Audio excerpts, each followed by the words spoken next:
मान लीजिए आप किराने की दुकान पर हैं, अच्छे सौदे की तलाश में। आप पहला सेब देखते ही नहीं खरीदेंगे, है ना? आप कीमतों की तुलना करेंगे, शायद वजन भी देखेंगे। शेयर बाजार भी ऐसा ही है। अच्छी कंपनियों को परखने और सबसे अच्छी वैल्यू खोजने के लिए आपको टूल्स की जरूरत होती है। यहीं से पीईजी रेशियो काम आता है। यह समझने में हमारी मदद करता है कि किसी कंपनी के शेयर का दाम उसके भविष्य के ग्रोथ पोटेंशियल के हिसाब से सही है या नहीं। इसे ऐसे समझें, पीईजी रेशियो हमें बताता है कि किसी कंपनी के शेयर का दाम उसकी कमाई के बढ़ने की गति की तुलना में महंगा है या सस्ता। कम पीईजी रेशियो का मतलब हो सकता है कि कोई स्टॉक अंडरवैल्यूड है, जैसे डिस्काउंट पर चमकदार सेब मिलना। पीईजी रेशियो की गणना करना एक आसान रेसिपी फॉलो करने जैसा है। सबसे पहले आपको प्राइस टू अर्निंग रेशियो या पीई रेशियो की जरूरत होगी, जो आपको बताता है कि निवेशक कंपनी की कमाई के प्रत्येक डॉलर के लिए कितना भुगतान करने को तैयार है। आप आमतौर पर यह संख्या उन फाइनेंशियल वेबसाइट्स पर पा सकते हैं जो स्टॉक की जानकारी ट्रैक करती है।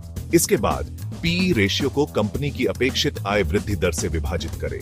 यह वृद्धि दर आमतौर पर प्रतिशत के रूप में व्यक्त की जाती है और इसे वित्तीय वेबसाइटों या कंपनी की रिपोर्ट में भी पाया जा सकता है। परिणाम पीईजी रेशियो है। उदाहरण के लिए, यदि किसी कंपनी का पीई रेशियो 20 है और उसकी कमाई 10% प्रति वर्ष की दर से बढ़ने की उम्मीद है, तो उसका पीईजी रेशियो 2 होगा।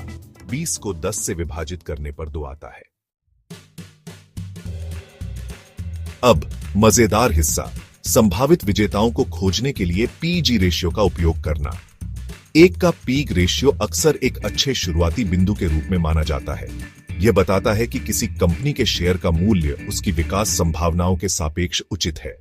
1 से कम का पीज रेशियो एक अंडरवैल्यूड कंपनी का संकेत दे सकता है, जिसका अर्थ है कि बाजार उसकी भविष्य की विकास क्षमता को कम आंक रहा है।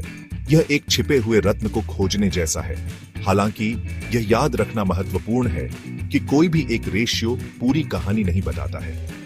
कोई भी निवेश निर्णय लेने से पहले कंपनी, उसके उद्योग और उसके प्रतिस्पर्धियों पर हमेशा अपना शोध करें। पिग रेशियो कमाई वृद्धि को ध्यान में रखते हुए पीई रेशियो पर आधारित होता है। यह महत्वपूर्ण है क्योंकि उच्च विकास वाली कंपनियों में अक्सर उच्च पीई रेशियो होता है, जो उन्हें महंगा दिखा सकता है। हालांकि उनकी उच्च विकास दर इन उच्च मूल्यांकनों को उचित ठहरा सकती है। जबकि पीईजी रेशियो एक शक्तिशाली उपकरण है, अन्य कारकों पर विचार करना आवश्यक है, जैसे कि कंपनी की प्रबंधन टीम, प्रतिस्पर्धी परिदृश्य और समग्र वित्तीय स्वास्थ्य। शेयर बाजार में निवेश हमेशा जोखिम भरा होता है और उस जोखिम के प्रबंधन के लिए विविधीकरण महत्वपूर्ण है। याद रखें, निवेश एक मैराथन है, स्प्रिंट नहीं। लंबी अवधि पर ध्यान केंद्रित करके और पीग रेशियो जैसे टूल्स का उपयोग करके आप शेयर बाजार में अपनी सफलता की संभावना बढ़ा सकते हैं।